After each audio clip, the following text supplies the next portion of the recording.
السلام علیکم۔ آج ہم آئے ہیں پیریں کامل کی نیو ایپیسوڈ 8 کے ساتھ۔ Let's start the novel. بتاؤ نا، آخر تمہاری زندگی کی سب سے بڑی خواہش کیا ہے؟ اس دن کالج میں امامہ نے جویریہ سے اصرار کیا۔ جویریہ کچھ دیر اس کا چہرہ دیکھتی رہی۔ میری خواہش ہے کہ تم مسلمان ہو جاؤ۔ امامہ کو جیسے کرنٹ لگا۔ اس نے شوق اور بے یقینی کی عالم میں جویریہ کو دیکھا۔ وہ دھیمے لہجے میں کہتی جا رہی تھی، تم میری اتنی اچھی اور گہری دوست ہو کہ مجھے یہ سوچ کر تکلیف ہوتی ہے کہ تم گمراہی کے راستے پر چل رہی ہو اور تمہیں اس کا احساس تک نہیں ہے۔ نہ صرف تم بلکہ تمہاری پوری فیملی۔ میری خواہش ہے کہ نیک اعمال پر اگر اللہ مجھے جنت میں بھیجے تو تم میرے ساتھ ہو، لیکن اس کے لیے مسلمان ہونا تو ضروری ہے۔ امامہ کے چہرے پر ایک کے بعد ایک رنگ آ رہا تھا۔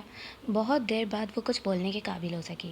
میں توقع نہیں کر سکتی تھی جویریہ کہ تم مجھ سے تحریم جیسی باتیں کرو گی۔ تمہیں تو میں اپنا دوست سمجھتی تھی، مگر تم بھی؟ جویریہ نے نرمی سے اس کی بات کاٹ دی۔ تحریم نے تم سے جو کچھ کہا تھا وہ ٹھیک کہا تھا۔ امامہ پل کے جھپکائے بغیر اسے دیکھتی رہی۔ اسے جویریہ کی باتوں سے بہت تکلیف ہو رہی تھی، اور صرف آج ہی نہیں، میں اس وقت بھی تحریم کو صحیح سمجھتی تھی، مگر میری تمہارے ساتھ دوستی تھی، اور میں چاہنے کے باوجود تم سے یہ نہیں کہہ سکتی تھی کہ میں تحریم کو حق بجانب سمجھتی ہوں۔ اگر وہ یہ کہتی تھی کہ تم مسلمان نہیں ہو تو یہ ٹھیک تھا، تم مسلمان نہیں ہو۔ امامہ کی آنکھوں میں آنسو آ گئے۔ کچھ بھی کہے بغیر وہ ایک جھٹکے سے اٹھ کھڑی ہوئی۔ جویریہ بھی اس کے ساتھ کھڑی ہو گئی۔ امامہ کچھ دیر کہے بغیر وہاں سے جانے کی کوشش کی، مگر جویریہ نے اس کا بازو پکڑ لیا۔ تم میرا بازو چھوڑو، مجھے جانے دو، آئندہ کبھی تم مجھ سے بات تک مت کرنا۔ امامہ نے بھرائے ہوئے لہجے میں اس سے اپنا بازو چھڑوانے کی کوشش کی۔ امامہ نے اس کی بات کاٹ دی۔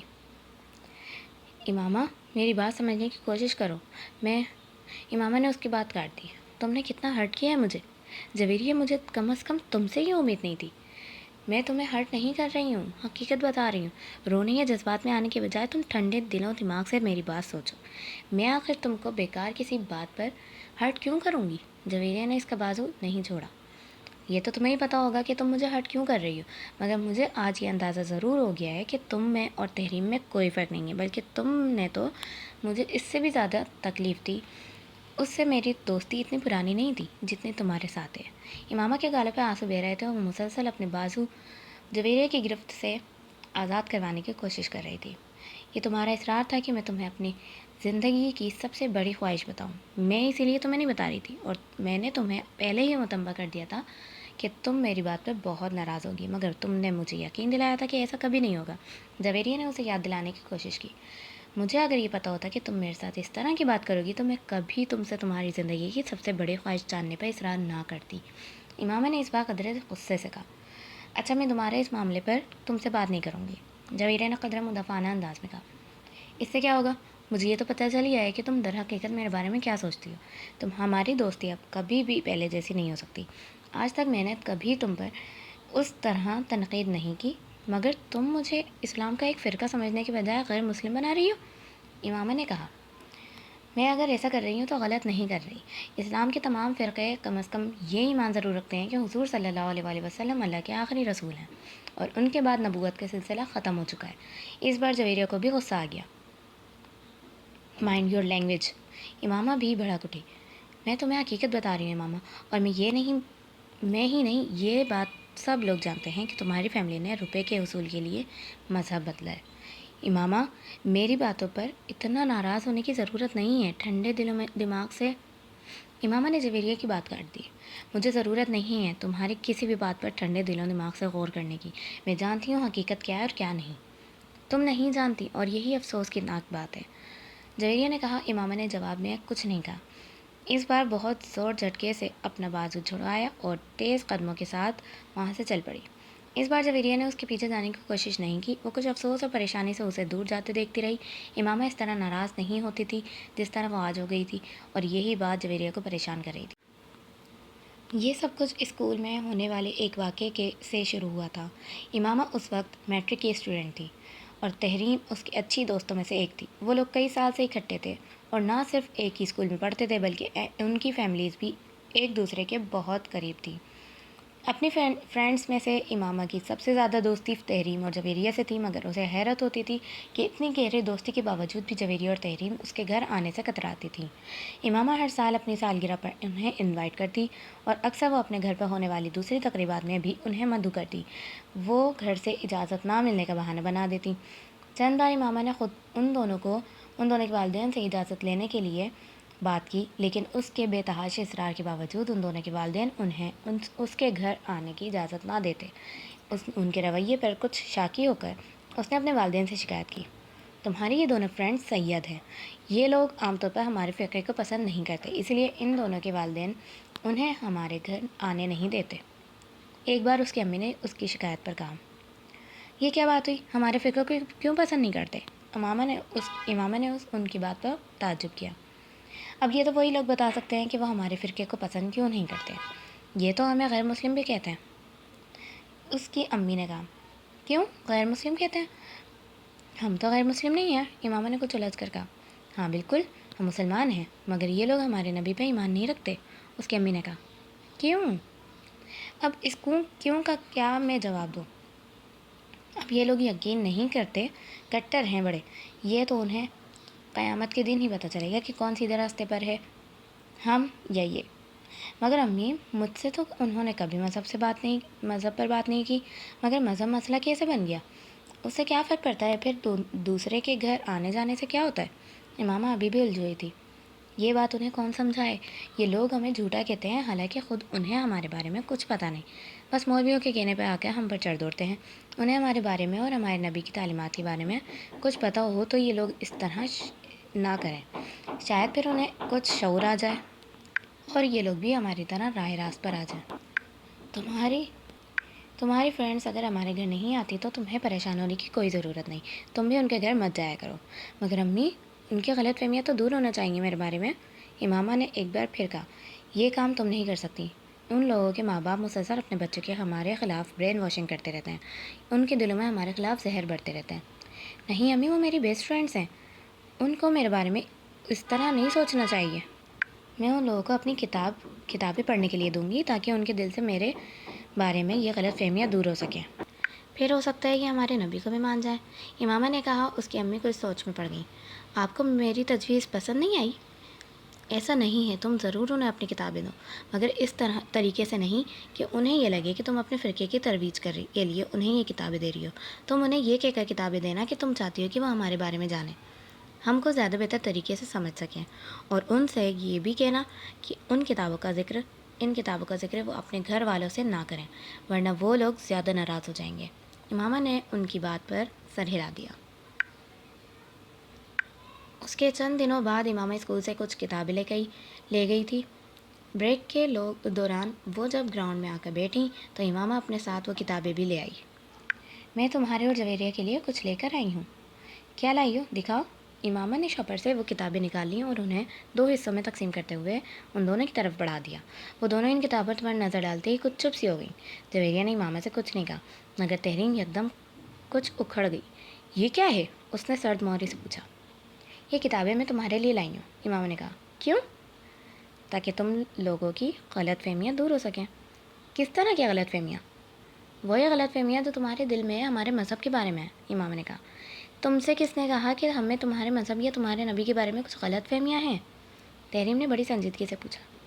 میں خود اندازہ کر سکتی ہوں، صرف اسی وجہ سے تو تم لوگ ہمارے گھر نہیں آتے۔ تم لوگ شاید یہ سمجھتے ہو کہ ہم لوگ مسلمان نہیں ہیں، یا ہم لوگ قرآن نہیں پڑھتے، یا ہم لوگ محمد صلی اللہ علیہ وسلم کو پیغمبر نہیں مانتے، حالانکہ ایسی کوئی بات نہیں ہے۔ ہم لوگ ان سب چیزوں پر یقین رکھتے ہیں۔ ہم تو صرف یہ کہتے ہیں کہ محمد صلی اللہ علیہ وسلم کے بعد ہمارا بھی ایک نبی ہے، اور وہ بھی اسی طرح قابل احترام ہے جس طرح محمد صلی اللہ علیہ وسلم۔ نعوذ باللہ، امامہ نے بڑی سنجیدگی کے ساتھ وضاحت کرتے ہوئے کہا۔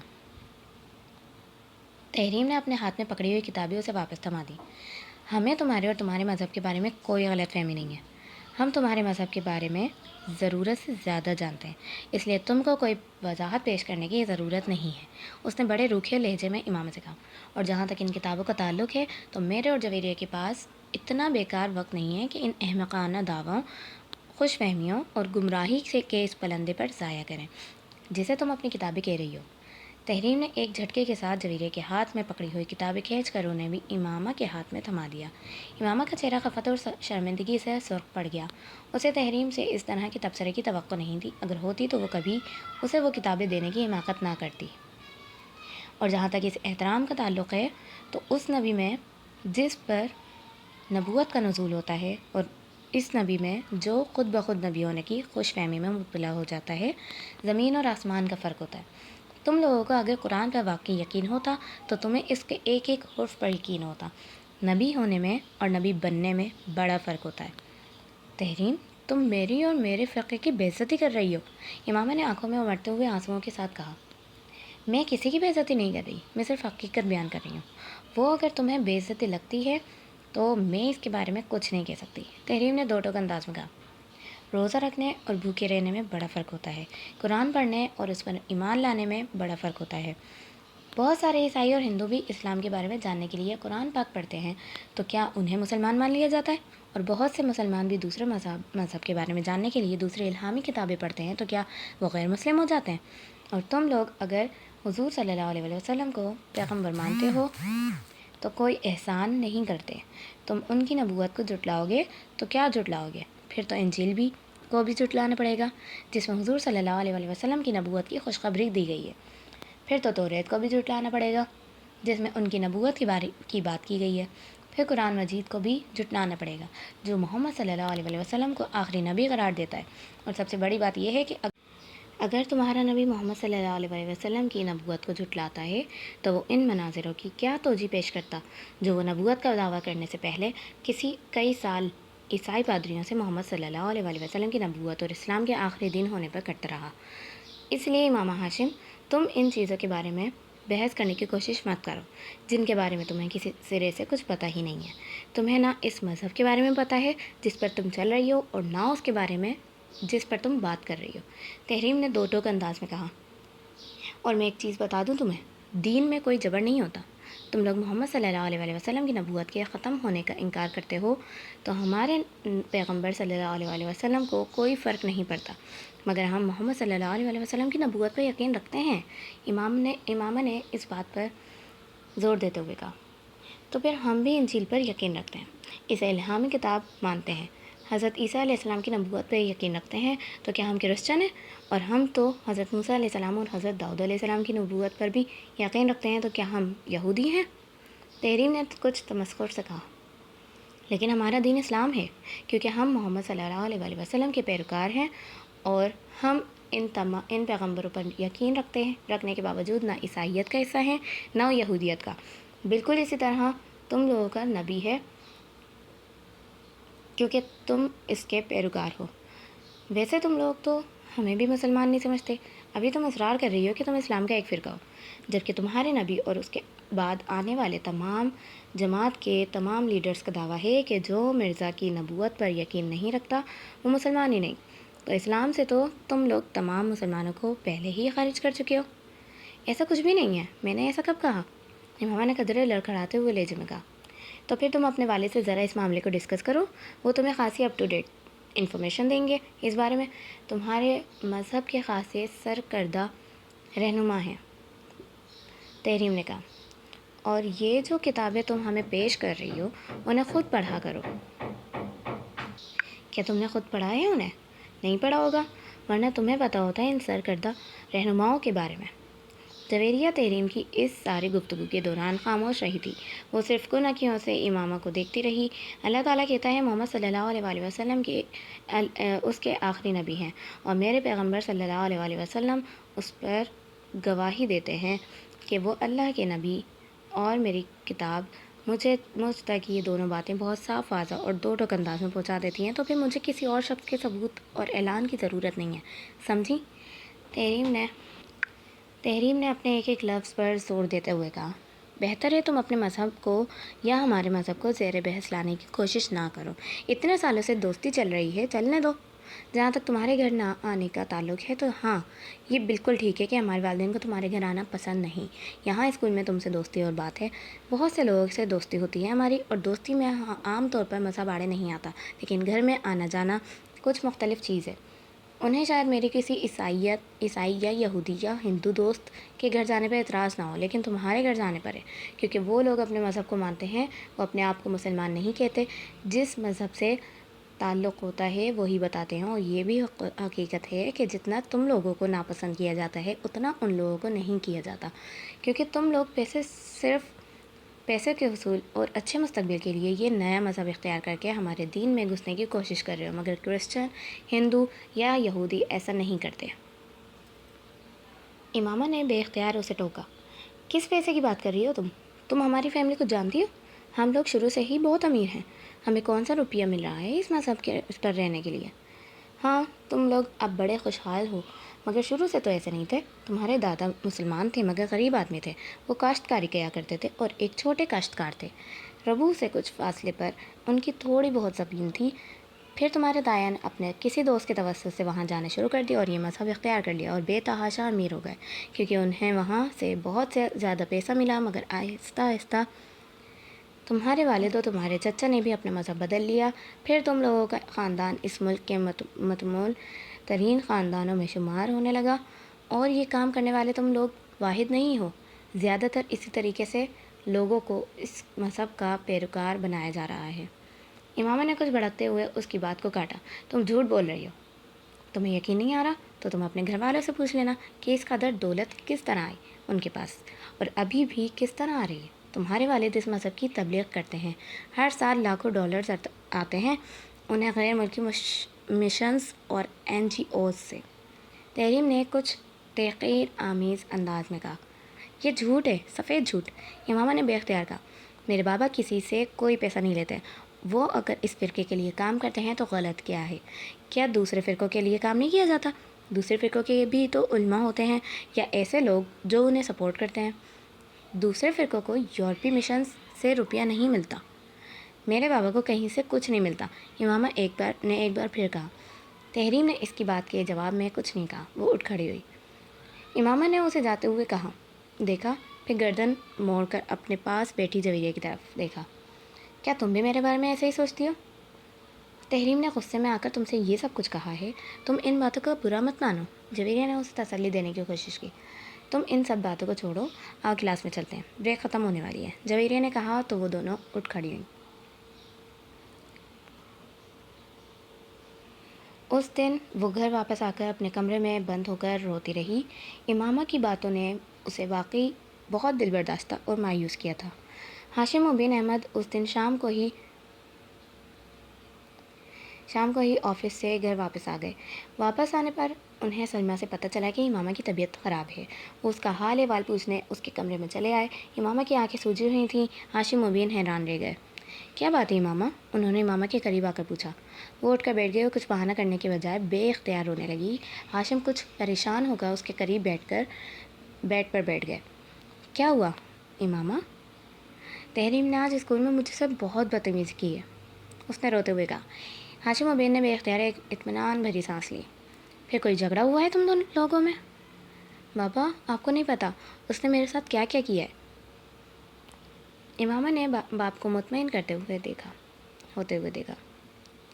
بابا، اس نے وہ باپ کو تحریم کے ساتھ ہونے والی تمام گفتگو بتاتی گئی۔ ہاشم و بن کے چہرے کی رنگت بدلنے لگی۔ تم سے کس نے کہا تھا تم اسکول کتابیں لے کر جاؤ انہیں پڑھانے کے لیے؟ انہوں نے امامہ کو ڈانٹتے ہوئے کہا۔ میں ان کی غلط فہمیاں دور کرنا چاہتی تھی، امامہ نے قدرے کمزور لہجے میں کہا۔ تمہیں ضرورت ہی کیا تھی کسی کی غلط فہمیاں دور کرنے کی؟ وہ ہمارے گھر نہیں آتی تو نہ آئے، ہمیں برا سمجھتی ہے تو سمجھتے رہے، ہمیں اس سے کیا فرق پڑتا ہے؟ ہاشم و بن نے اسے سمجھاتے ہوئے کہا۔ مگر اب تمہاری اس حرکت سے پتہ نہیں وہ کیا سمجھے گی، کس کو بتائے گی کہ تم نے اس سے وہ کتابیں لینے کی کوشش کی؟ خود اس کے گھر والے بھی ناراض ہوں گے۔ امامہ، ہر ایک کو یہ بتاتے نہیں پڑتے کہ تم کیا ہو، نہ ہی اپنے فرقے کے بارے میں بحث کرتے ہیں۔ اگر کوئی بحث کرنے کی کوشش کرے بھی تو ہاں میں ہاں ملا دیتے ہیں، ورنہ لوگ خواہ فضول طرح کی باتیں کرتے ہیں اور فضول طرح کے شبہات میں مبتلا ہوتے رہتے ہیں، انہوں نے سمجھایا۔ مگر بابا، آپ بھی تو بہت سارے لوگوں کو تبلیغ کرتے ہیں، امامہ نے کچھ الجھے ہوئے انداز میں کہا۔ پھر مجھے کیوں منع کر رہے ہیں؟ میری بات اور ہے، میں صرف انہی لوگوں سے مذہب کی بات کرتا ہوں جن سے میری بہت بے تکلفی ہوتی ہے، اور جن کے بارے میں مجھے یہ محسوس ہو کہ ان پر میری بات ترغیب اور تبلیغ کا اثر نہیں ہو سکتا؟ میں 2-4 دن کی ملاقات میں کسی کو کتابیں بانٹنا شروع نہیں ہو جاتا؟ ہاشم ابین نے کہا۔ بابا، ان سے میری دوستی 2-4 دن کی نہیں ہے، ہم کئی سالوں سے دوست ہیں، امامہ نے اعتراض کیا۔ ہاں، مگر وہ دونوں سید ہیں اور دونوں کے گھرانے بہت مذہبی ہیں، تمہیں یہ بات ذہن میں رکھنی چاہیے تھی۔ میں نے تو صرف انہیں اپنے فرقے کے بارے میں بتانے کی کوشش کی تھی تاکہ ہمیں وہ غیر مسلم تو نہ سمجھیں، امامہ نے کہا۔ اگر وہ ہمیں غیر مسلم سمجھتے ہیں تو ہمیں بھی کیا فرق پڑتا ہے؟ وہ خود غیر مسلم ہے، ہاشم ابین نے بڑی عقیدت سے کہا۔ وہ تو خود گمراہی کے راستے پر ہیں۔ بابا، وہ کہہ رہی تھی کہ آپ کو غیر ملکی مشن سے روپیہ ملتا ہے، NGO سے روپیہ ملتا ہے تاکہ آپ لوگوں کو ہمارے فقہ کا پیروکار بنائیں۔ ہاشم ابین نے تنفر سے گردن کو جھٹکا۔ تمہیں صرف اپنی جماعت سے روپیہ ملتا ہے، مجھے صرف اپنی جماعت سے روپیہ ملتا ہے، اور وہ بھی وہ روپیہ ہوتا ہے جو ہماری اپنی کمیونٹی اندرون ملک اور بیرون ملک سے اکٹھا کرتی ہے۔ ہمارے پاس اپنے روپے کی کیا کمی ہے؟ ہماری اپنی فیکٹریز نہیں ہیں کیا؟ اور اگر مجھے غیر ملکی مشنز اور NGO سے روپیہ ملے بھی تو میں بڑے خوشی سے لوں گا۔ آخر اس میں برائی کیا ہے؟ دین کی خدمت کر رہا ہوں، اور جہاں تک اپنے مذہب کی ترویج و تبلیغ کی بات ہے تو اس میں بھی کیا برائی ہے؟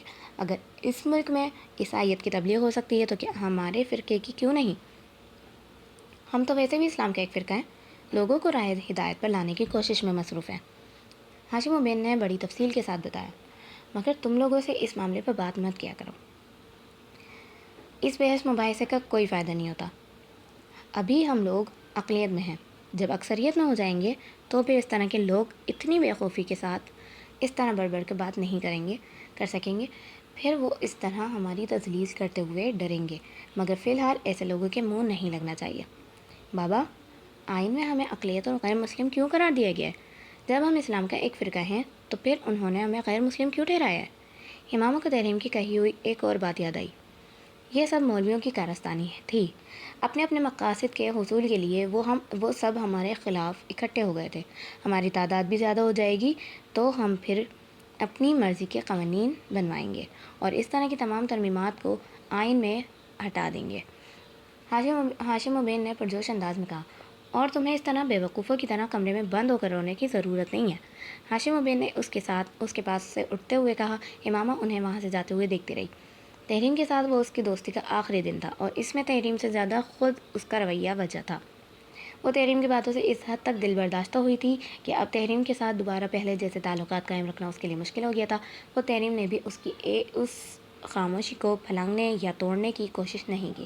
ہاشم ابین احمدی جماعت کے سرکردہ رہنماؤں میں سے ایک تھے۔ ان کے بڑے بھائی اعظم ابین احمد بھی جماعت کے اہم رہنماؤں میں سے ایک تھے۔ ان کے پورے خاندان میں سے چند ایک کو چھوڑ کر باقی تمام افراد بہت سال پہلے اس وقت قادیانیت اختیار کر گئے تھے جب اعظم ابین احمد نے اس کام کا آغاز کیا تھا۔ جن لوگوں نے قادیانیت اختیار نہیں کی تھی وہ باقی لوگوں سے قطع تعلق کر چکے تھے۔ اپنے بڑے بھائی اعظم ابین کے نقش قدم پر چلتے ہوئے ہاشم ابین نے بھی یہ مذہب اختیار کر لیا۔ اعظم ابین ہی کی طرح انہوں نے اپنے مذہب کے فروغ اور تبلیغ کے لیے کام کرنا بھی شروع کر دیا۔ 10-15 سالوں میں وہ دونوں بھائی اس تحریک کے سرکردہ رہنماؤں میں شمار ہونے لگے۔ اس کی وجہ سے انہوں نے بے تحاشا پیسہ کمایا اور اس پیسے سے انہوں نے سرمایہ کاری بھی کی، مگر ان کی آمدنی کا بڑا ذریعہ تحریک کی تبلیغ کے لیے میسر ہونے والے فنڈز ہی تھے۔ ان کا شمار اسلام آباد کی ایلیٹ کلاس میں ہوتا تھا۔ بے تحاشا دولت ہونے کے باوجود ہاشم اور اعظم ابین کے گھر کا ماحول روایتی تھا۔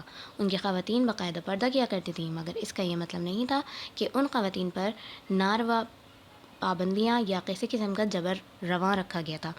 اس مذہب کی خواتین میں تعلیم کا تناسب پاکستان میں کسی بھی مذہب کے مقابلے میں ہمیشہ ہی زیادہ رہا ہے۔ ان لوگوں نے اعلیٰ تعلیم بھی معروف اداروں سے حاصل کی۔ امامہ بھی اسی قسم کے ماحول میں پلی بڑھی تھی۔ وہ یقیناً ان لوگوں میں سے تھی جو منہ میں سونے کا چمچہ لے کر پیدا ہوتے ہیں، اور اس نے ہاشم ابین کو بھی کسی قسم کے مالی مسائل سے گزرتے نہیں دیکھا۔ یہی وجہ تھی کہ اس کے لیے تحریم کو یہ بات ناقابل یقین تھی کہ اس کے خاندان نے پیسہ حاصل کرنے کے لیے یہ مذہب اختیار کیا۔ غیر ملکی مشنز اور بیرون ملک سے ملنے والے فنڈز کا الزام بھی اس کے لیے ناقابل قبول تھا۔ وہ یہ بات اچھی طرح جانتی تھی کہ ہاشم ابین اس مذہب کی تبلیغ اور ترویج کرتے ہیں اور تحریک کے سرکردہ رہنماؤں میں سے ایک ہیں، مگر یہ کوئی خلاف معمول بات نہیں تھی۔ وہ شروع سے ہی اس سلسلے میں اپنے تایا اور والد کی سرگرمیوں کو دیکھتی آ رہی تھی۔ ان کے نزدیک اس کے نزدیک یہ کام ایسا تھا جو وہ اسلام کی تبلیغ و ترویج کے لیے کر رہے تھے۔ اپنے گھر والوں کے ساتھ وہ کئی بار مذہبی اجتماع میں بھی جا چکی تھی اور سرکردہ رہنماؤں کے لندن سے سیٹلائٹ کے ذریعے ہونے والے خطبات کو بھی باقاعدگی سے سنتی اور دیکھتی آ رہی تھی۔ تحریک کے ساتھ ہونے والے جھگڑے سے پہلے اس نے کبھی اپنے مذہب کے بارے میں غور کرنے کی کوشش نہیں کی۔ اس کے لیے اپنا فرقہ ایسا ہی تھا جیسے اسلام کا کوئی دوسرا فرقہ۔ اس کی برین واشنگ بھی اسی طرح کی گئی تھی کہ وہ سمجھتی تھی کہ صرف وہی سیدھے راستے پر تھے، بلکہ وہی جنت میں جائیں گے۔ اگرچہ گھر میں بہت شروع میں ہی اسے باقی بہن بھائیوں کے ساتھ یہ نصیحت کر دی گئی تھی کہ وہ بلا وجہ لوگوں کو یہ نہ بتائیں کہ وہ دراصل کیا ہیں۔ اسکول میں تعلیم کے دوران ہی وہ یہ بھی جان گئی تھی کہ 1974 میں انہیں پارلیمنٹ نے ایک غیر مسلم اقلیت قرار دے دیا تھا۔ وہ سمجھتی تھی کہ مذہبی داؤ میں آ کر کیا جانے والا ایک سیاسی فیصلہ ہے، مگر تحریم کے ساتھ ہونے والے جھگڑے نے اسے اپنے مذہب کے بارے میں غور کرنے اور سوچنے پر مجبور کر دیا تھا۔ تحریم سے ہونے والے جھگڑے کے بعد ایک تبدیلی جو اس میں آئی وہ اپنے مذہب کا مطالعہ تھا۔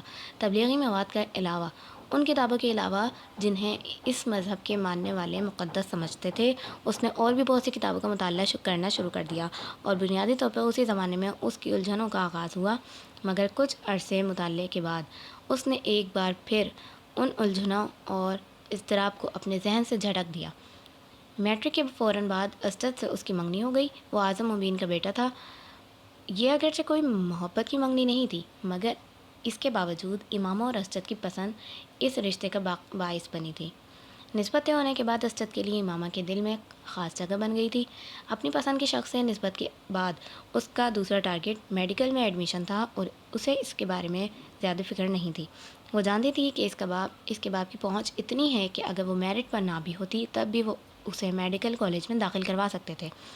اور تم پچھلے کچھ دنوں سے بہت پریشان ہو، کوئی پرابلم ہے؟ وسیم نے اس رات امامہ سے پوچھا۔ وہ پچھلے کچھ دن سے بہت زیادہ خاموش اور الجھی نظر آ رہی تھی۔ نہیں، ایسی تو کوئی بات نہیں ہے، تمہارا وہم ہے۔ امامہ نے مسکرانے کی کوشش کی۔ خیر، وہم تو نہیں، کوئی نہ کوئی بات ہے ضرور، تم بتانا نہیں چاہتی تو وہ اور بات ہے۔ وسیم نے سر جھٹکتے ہوئے کہا۔ وہ امامہ کے ڈبل بیڈ پر اس سے کچھ فاصلے پر لیٹا ہوا تھا اور وہ اپنی فائل میں رکھے نوٹس پلٹ رہی تھی۔ وسیم کچھ دیر اس کے جواب کا انتظار کرتا رہا، پھر اس نے ایک بار پھر اسے مخاطب کیا۔ میں نے ٹھیک کہا نا، تم بتانا نہیں چاہتی؟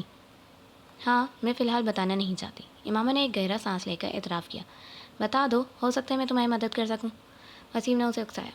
وسیم، میں خود تمہیں بتا دوں گی، مگر فی الحال نہیں، اور اگر مجھے مدد کی ضرورت ہوگی تو میں خود تم سے کہوں گی۔ اس نے اپنی فائل بند کرتے ہوئے کہا۔ ٹھیک ہے، جیسے تمہاری مرضی، میں تو صرف تمہاری مدد کرنا چاہتا تھا۔ وہ بیڈ سے اٹھ گیا۔ وسیم کا اندازہ بالکل ٹھیک تھا۔ وہ واقعی جویریہ کے ساتھ اس دن ہونے والے جھگڑے کی بات سے پریشان تھی۔ اگرچہ جویریہ نے اگلے دن اس سے معذرت کر لی تھی، مگر اس کے الجھن اور اضطراب میں کوئی کمی نہیں آئی تھی۔ جویریہ کی باتوں نے اسے بہت پریشان کر دیا تھا۔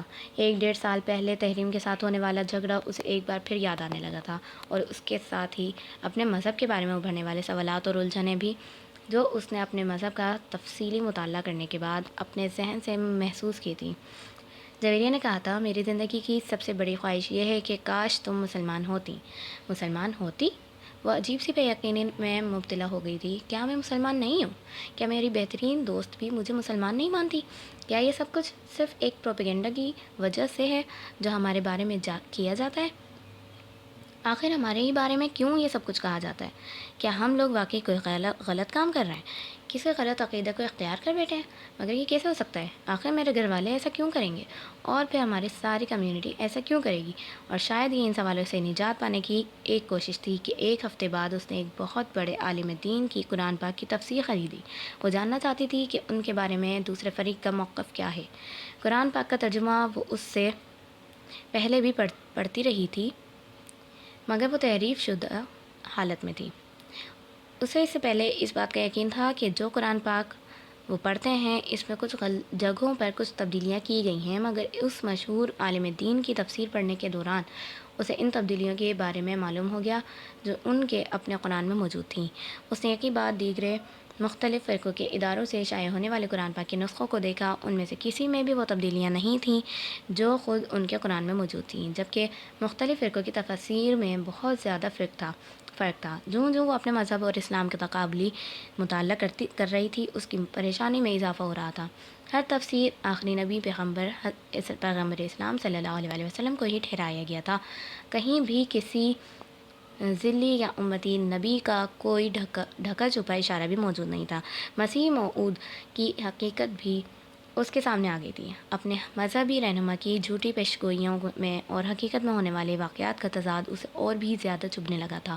اس کے مذہبی رہنما نے نبوت کا دعویٰ کرنے سے پہلے جن پیغمبر کے بارے میں سب سے زیادہ غیر مہذب زبان استعمال کی تھی، وہ خود حضرت عیسیٰ علیہ السلام ہی تھے، اور بعد میں نبوت کا جھوٹا دعویٰ کرنے سے پہلے یہ بھی کہا تھا کہ حضرت عیسیٰ علیہ السلام کی روح کا حلول اس کے اندر ہو گیا ہے، اور اگر اس دعوے کی سچائی کو مان بھی لیا جاتا تو حضرت عیسیٰ علیہ السلام اپنے دوبارہ نزول کے بعد 40 سال تک زندہ رہتے، اور پھر جب ان کا انتقال ہوا تو اسلام پوری دنیا پہ غلبہ پا چکا ہوتا۔ مگر ان رہنما کی وفات کے وقت دنیا میں اسلام کا غلبہ تو ایک طرف، خود ہندوستان میں مسلمان آزادی جیسی نعمت کے لیے ترس رہے تھے۔ امامہ کو اپنے مذہبی رہنما کے گفتگو کے اس انداز پر بھی تعجب ہوتا جو اس نے اپنے مختلف کتابوں میں اپنے مخالفین یا دوسرے انبیاء کرام کے لیے اختیار کیا تھا۔ کیا کوئی نبی اس طرح کی زبان استعمال کر سکتا ہے جس طرح کی اس نبوت کے دعویٰ کرنے والے نے کی تھی؟ بہت غیر محسوس انداز میں اس کا دل اپنے مذہبی لٹریچر اور مقدس کتابوں سے اچاٹ ہونے لگا تھا۔ پہلے جیسا اعتقاد اور یقین کو ایک طرف، اسے سرے سے اس کی صداقت پر شبہ ہونے لگا تھا۔ اس نے جویریہ سے یہ ذکر نہیں کیا تھا کہ وہ اب اپنے مذہب سے ہٹ کر دوسری کتابوں کو پڑھنے لگی تھی۔ اس کے گھر میں بھی کسی کو یہ اندازہ نہیں ہوا کہ وہ کس قسم کی کتابیں گھر لا کر پڑھ رہی ہے۔ اس نے انہیں اپنے کمرے میں بہت حفاظت سے چھپا کر رکھا ہوا تھا۔ صرف ایک دن ایسا ہوا کہ وسیم اس کے کمرے میں آ کر اس کی کتابوں میں سے کوئی کتاب ڈھونڈنے لگا۔ وسیم کے ہاتھ سب سے پہلے قرآن پاک کی وہی تفسیر لگی اور وہ جیسے دم بخود رہ گیا تھا۔ یہ کیا ہے امامہ؟ اس نے مڑ کر تعجب سے پوچھا۔ امامہ نے سر اٹھا کر اسے دیکھا اور دھک سے رہ گئی۔ یہ قرآن پاک کی تفسیر ہے، اس نے یکدم اپنی زبان میں ہونے والی لڑکھڑاہٹ پر قابو پاتے ہوئے کہا۔ میں جانتا ہوں، مگر یہ یہاں کیا کر رہی ہے؟ کیا تم اسے خرید کر لائی ہو؟ وسیم نے بڑی سنجیدگی کے ساتھ پوچھا۔ ہاں، میں اسے خرید کر لائی ہوں، مگر تم اتنا پریشان کیوں ہو رہے ہو؟ بابا کو پتہ چلے گا تو وہ کتنا غصہ کریں گے، تمہیں اندازہ ہے؟ ہاں، مجھے اندازہ ہے، مگر مجھے یہ کوئی اتنی قابل اعتراض بات نظر نہیں آتی۔ آخر تمہیں اس کتاب کی ضرورت کیوں پڑی؟ وسیم نے کتاب وہیں رکھ دی۔ کیونکہ میں جاننا چاہتی ہوں کہ دوسرے عقائد کے لوگ آخر قرآن پاک کی کیا تفسیر کر رہے ہیں ہمارے بارے میں، قرآن کے حوالے سے ان کا نقطہ نظر کیا ہے؟ امامہ نے سنجیدگی سے کہا۔ وسیم پلکیں جھپکائے بغیر اسے دیکھتا رہا۔ تمہارا دماغ ٹھیک ہے؟ میرا دماغ بالکل ٹھیک ہے، امامہ نے پرسکون انداز میں کہا۔ کیا برائی ہے اگر میں دوسرے مذاہب کے بارے میں جانوں اور ان کے قرآن پاک کی تفسیر پڑھوں؟ ہمیں اس کی ضرورت نہیں ہے، وسیم نے ناراضگی سے کہا۔ تمہیں ضرورت نہیں ہوگی، مجھے ضرورت ہے، امامہ نے دو ٹوک انداز میں کہا۔ میں آنکھیں بند کر کے کسی بھی چیز پہ یقین کی قائل نہیں ہوں، اس نے واضح الفاظ میں کہا۔ تو یہ تفسیر پڑھ کر تمہارے شبہات دور ہو گئے ہیں؟ وسیم نے تنزیہ لہجے میں پوچھا۔ امامہ نے سر اٹھا کر اسے دیکھا۔ پہلے مجھے اپنے اعتقاد کے بارے میں شبہ نہیں تھا، اب ہے۔ وسیم اب اس کی بات پر بھڑک اٹھا۔ دیکھا، اس طرح کی کتابیں پڑھنے سے یہی ہوتا ہے۔ میں اس لیے تم سے کہہ رہا ہوں کہ تمہیں اس طرح کی کتابیں پڑھنے کی کوئی ضرورت نہیں ہے، ہمارے لیے ہماری اپنی کتابیں کافی ہیں۔ میں نے اتنی تفاسیر دیکھی ہیں، قرآن پاک کے اتنے ترجمے دیکھے ہیں، حیرانی کی بات ہے وسیم، کہیں بھی ہمارے نبی کا ذکر نہیں ہے۔ ہر تفسیر میں احمد سے مراد محمد صلی اللہ علیہ وسلم کو ہی لیا جاتا ہے، ہمارے نبی کو نہیں، اور اگر کہیں ہمارے نبی کا ذکر ہے بھی تو نبوت کے ایک جھوٹے دعوے دار کے طور پر۔ امامہ نے الجھے ہوئے انداز میں کہا۔ یہ لوگ ہمارے بارے میں ایسی باتیں نہیں کریں گے تو اور کون کرے گا؟ ہمارے نبی کی نبوت کو مان لیں گے تو ہمارا اور ان کا تو اختلاف ہی ختم ہو جائے گا۔ یہ کبھی اپنی تفسیر میں سچ نہیں شائع کریں گے، وسیم نے تلخی سے کہا۔ اور جو ہماری تفسیر میں، کیا ہم نے سچ لکھا ہے اس میں؟ کیا مطلب؟ وسیم ٹھٹکا۔ ہمارے نبی دوسرے پیغمبروں کے بارے میں غلط زبان کیوں استعمال کرتے ہیں؟ وہ ان لوگوں کے بارے میں اپنی بات کرتے ہیں جو ان پر ایمان نہیں لائے، وسیم نے کہا۔ جو ایمان نہ لائے، کیا اسے گالیاں دینی چاہیے؟ ہاں، غصے کا اظہار تو کسی نہ کسی صورت میں ہوتا ہے، وسیم نے کندھے جھٹکتے ہوئے کہا۔ غصے کا اظہار یا بے بسی کا؟ امامہ کے جملے پر وہ دم خود اسے دیکھنے لگا۔ جب حضرت عیسیٰ علیہ السلام پر لوگ ایمان نہیں لائے تو انہوں نے لوگوں کو گالیاں تو نہیں دیں؟ حضرت محمد صلی اللہ علیہ وسلم پر لوگ ایمان نہیں لائے تو انہوں نے بھی کسی کو گالیاں نہیں دیں؟ محمد صلی اللہ علیہ وسلم نے تو ان لوگوں کے لیے بھی دعا کی جنہوں نے انہیں پتھر مارے. جو وہی قرآن پاک کی صورت میں حضرت محمد صلی اللہ علیہ وسلم پر نازل ہوئی ہے اس میں کوئی گالی نہیں ملتی، اور جس مجموعے کو ہمارے نبی اپنے اوپر نازل شدہ صحیفہ کہتے ہیں وہ گالیوں سے بھرا ہوا ہے. امامہ، ہر انسان کا مزاج دوسرے سے مختلف ہوتا ہے، ہر انسان الگ طرح سے ریئیکٹ کرتا ہے. وسیم نے تیزی سے کہا. امامہ نے قائل نہ ہونے کے انداز میں سر ہلایا. میں ہر انسان کی بات نہیں کر رہی ہوں، میں نبی کی بات کر رہی ہوں. جو شخص اپنے غصے پر قابو نہیں رکھ سکتا وہ نبوت کا دعویٰ کیسے کر سکتا ہے؟ جس شخص کی زبان سے گالیاں نکلتی ہوں اس کی زبان سے حق و صداقت کی بات نکل سکتی ہے؟ وسیم، مجھے اپنے مذہب اور عقیدے کے بارے میں الجھن سی ہے. وہ ایک لمحے کے لیے رکی. میں نے اتنی تفصیل میں اگر کسی امتی نبی کا ذکر پایا ہے تو وہ حضرت عیسیٰ علیہ السلام ہیں، اور میں نہیں سمجھتی کہ ہمارے نبی حضرت عیسیٰ علیہ السلام یا مسیح موعود ہیں. نہیں، کہ وہ نہیں ہیں جن کے آنے کے بارے میں قرآن پاک میں ذکر ہے. اس بار اس نے اپنے الفاظ کی خود ہی پرزور تردید کی. تم اب اپنی بکواس بند کر لو تو بہتر ہے. وسیم نے ترش لہجے میں کہا. کافی فضول باتیں کر چکی ہو تم. فضول باتیں؟ امامہ نے بے یقینی سے اسے دیکھا. تم کہہ رہے ہو میں فضول باتیں کر رہی ہوں؟ مسجد اقصیٰ اگر ہمارے شہر میں ہے تو پھر جو اتنے سینکڑوں سالوں سے فلسطین میں مسجد اقصیٰ ہے وہ کیا ہے؟ ایک نام کی دو مقدس جگہیں دنیا میں بنا کر خدا تو مسلمانوں کو کنفیوز نہیں کر سکتا. مسلمانوں کو چھوڑو، یہودی، عیسائی، ساری دنیا اسی مسجد کو قبلہ اول تسلیم کرتی ہے. اگر کوئی نہیں کرتا تو ہم نہیں کرتے. یہ عجیب بات نہیں ہے؟ امامہ، میں ان معاملات پر تم سے بحث نہیں کر سکتا. بہتر ہے تم اس مسئلے کو بابا سے ڈسکس کرو. وسیم نے اکتا کر کہا. ویسے تم غلطی کر رہی ہو اس طرح کی فضول بحث شروع کر کے. میں بابا کو تمہاری یہ ساری باتیں بتا دوں گا، اور یہ بھی کہ تم آج کل کیا پڑھ رہی ہو. وسیم نے جاتے جاتے دمکانے والے انداز میں کہا. وہ کچھ سوچ کر الجھے ہوئے انداز میں اپنے ہونٹ کاٹنے لگی. وسیم کچھ دیر ناراضی کا اظہار کر کے کمرے سے باہر چلے گیا. وہ اٹھ کر کمرے میں ٹہلنے لگی.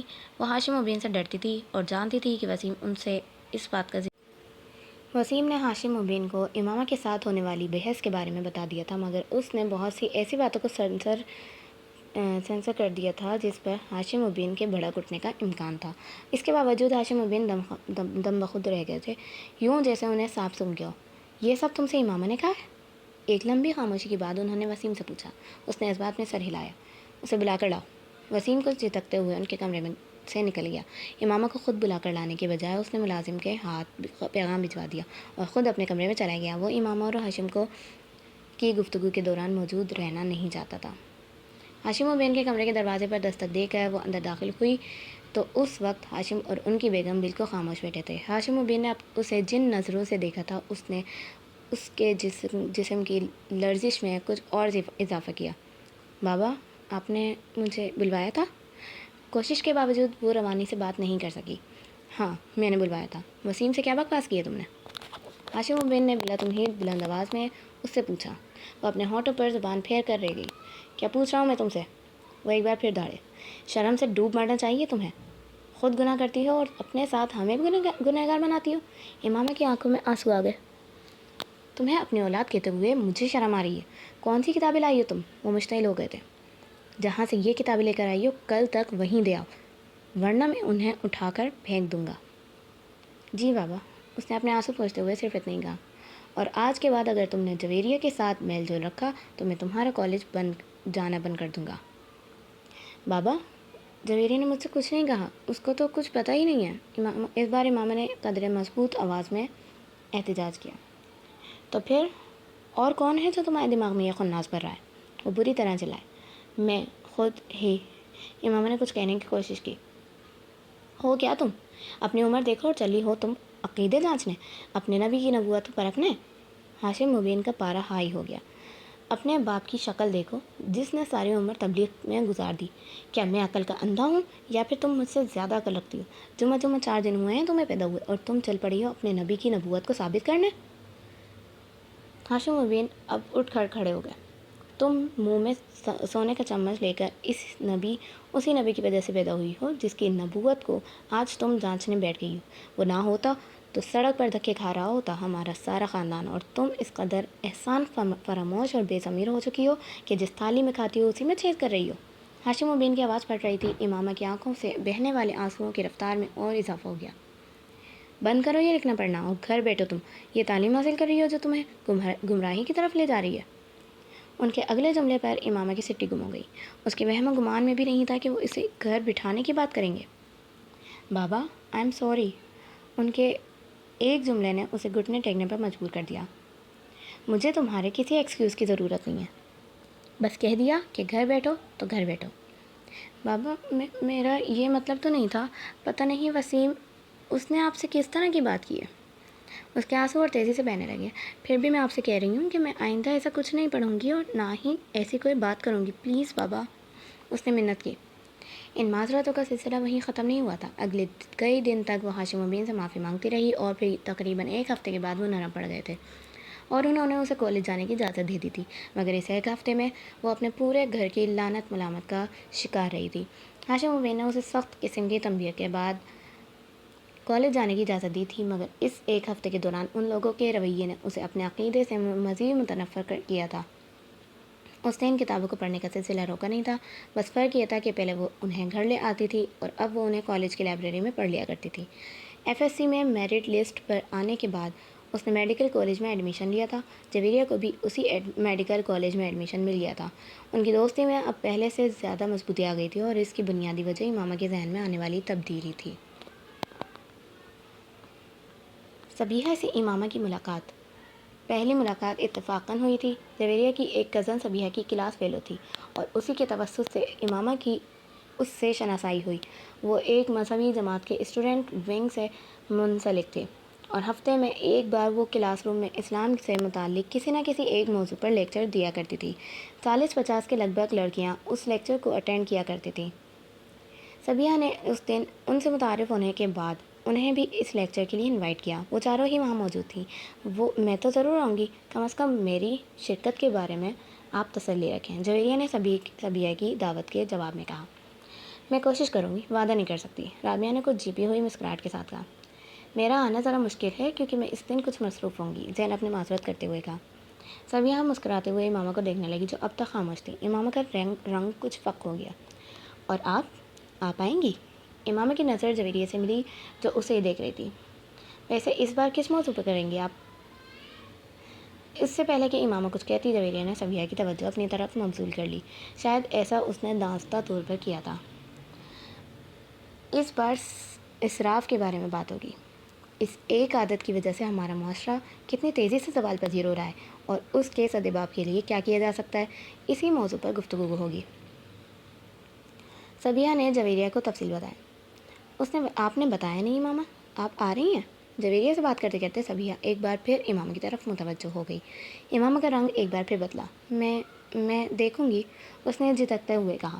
مجھے بہت خوشی ہوگی اگر جویریہ کے ساتھ آپ تینوں بھی آئیں۔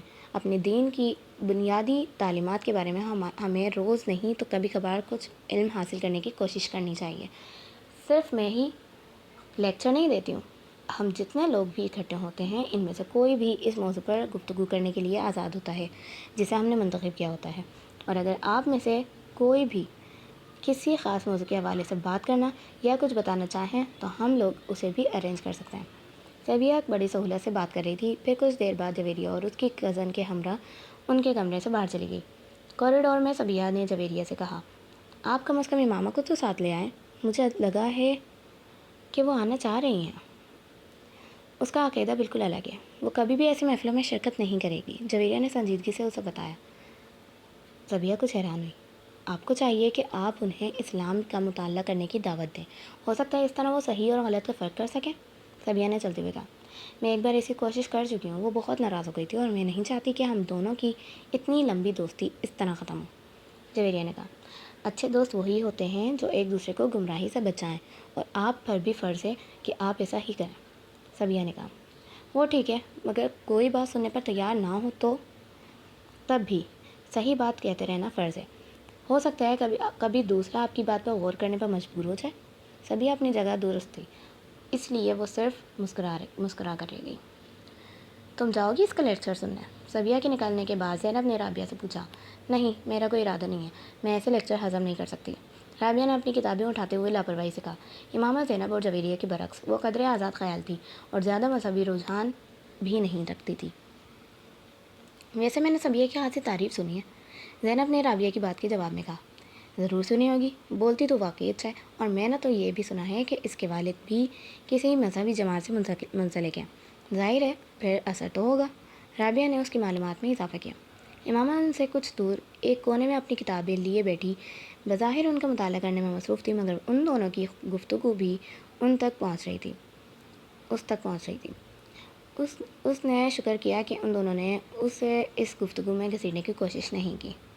3 دن بعد امامہ مقررہ وقت پر ان لوگوں سے کوئی بہانہ بنا کر لیکچر اٹینڈ کرنے چلی گئی۔ رابعہ، جویریہ اور زینب تینوں ہی اس لیکچر میں نہیں گئیں۔ پھر اس کا ارادہ بدل گیا۔ امامہ نے ان لوگوں کو نہیں بتایا کہ وہ صبیحہ کا لیکچر اٹینڈ کرنے جا رہی تھی۔ صبیحہ امامہ کو دیکھ کر کچھ حیران ہوئی۔ مجھے بہت خوشی ہو رہی ہے آپ کو یہاں دیکھ کر، مجھے آپ کے آنے کی توقع نہیں تھی، صبیحہ نے اس سے گرم جوشی سے ملتے ہوئے کہا۔ یہ پہلا قدم تھا اسلام کی جانب جو امامہ نے اٹھایا تھا۔ اس سارے عرصے میں اسلام کے بارے میں اتنی کتابیں، تفاسیر اور تراجم پڑھ چکی تھی کہ کم از کم وہ کسی بھی چیز سے ناواقف اور انجان نہیں تھی۔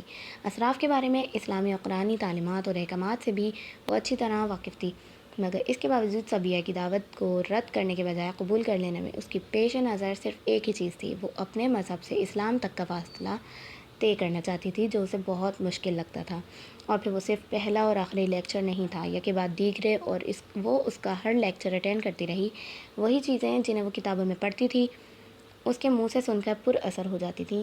اس کی صبیحہ سے عقیدت میں اضافہ ہوتا جا رہا تھا۔ صبیحہ نے اسے یہ نہیں بتایا کہ وہ اس کے عقیدے کے بارے میں جانتی تھی، مگر امامہ کو اس کے پاس آتے ہوئے 2 ماہ ہوئے تھے جب صبیحہ نے ختم نبوت پر ایک لیکچر دیا۔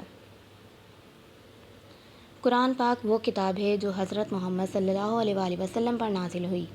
صبیحہ نے اپنے لیکچر کا آغاز کیا، اور قرآن پاک میں ہی اللہ نبوت کا سلسلہ حضرت محمد صلی اللہ علیہ وآلہ وسلم پر ختم کر دیتے ہیں۔ وہ کسی دوسرے نبی کی کوئی گنجائش باقی نہیں رکھتے۔